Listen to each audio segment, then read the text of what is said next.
CSA stands for Community Supported Agriculture.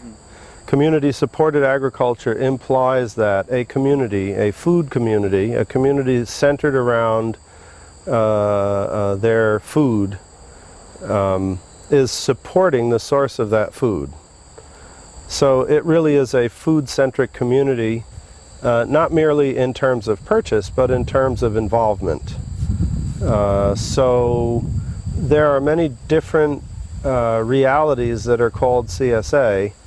There are a very diverse variety of models of how CSA works, but the fundamental premise is that the farmer, the person who actually grows the food, has a direct relationship with the people who eat the food.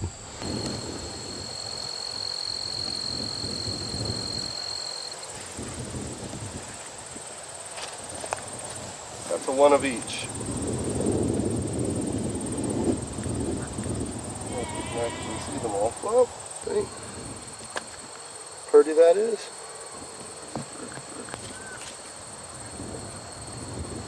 Every CSA is different. This guy's got ground that's great for growing spinach and lettuce and greens, and that's what he puts in, and that's what his crowd of members really want. So that's what he grows, and he works out his rotation.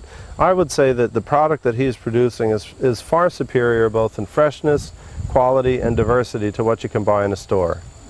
At the very best, and there have been times when I have sold material to stores directly.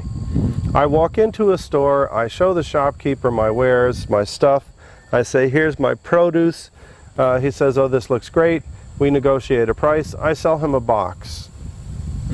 The 20 or 30 people who purchase that product the day that I have brought it there are getting something that's equivalent to what the CSA members are getting. Then that produce man puts all of his vegetables in a refrigerator overnight. That ends the similarity. Just considering time as a factor, food from a CSA, at least the way that we do it, is far superior in terms of freshness.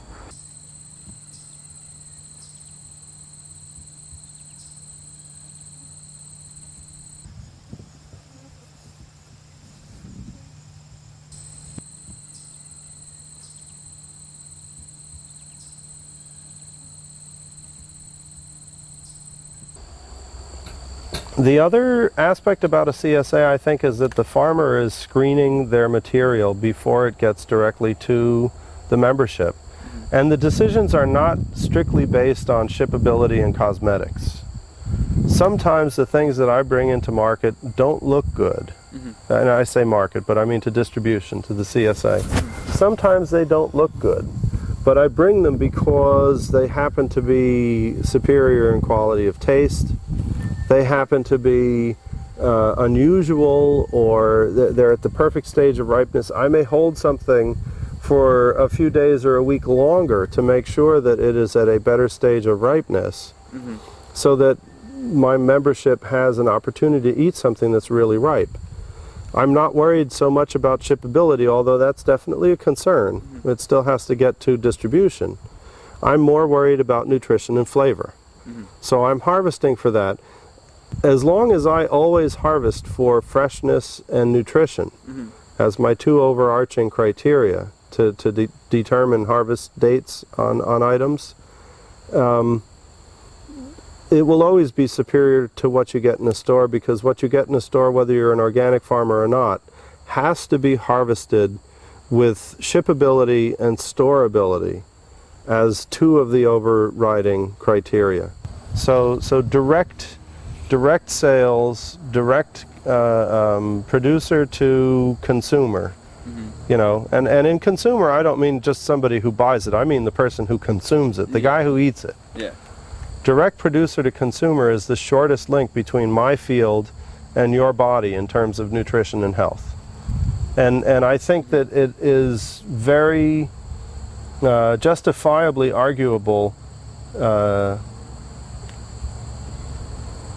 I think it's incontrovertible that the first step to health is good eating.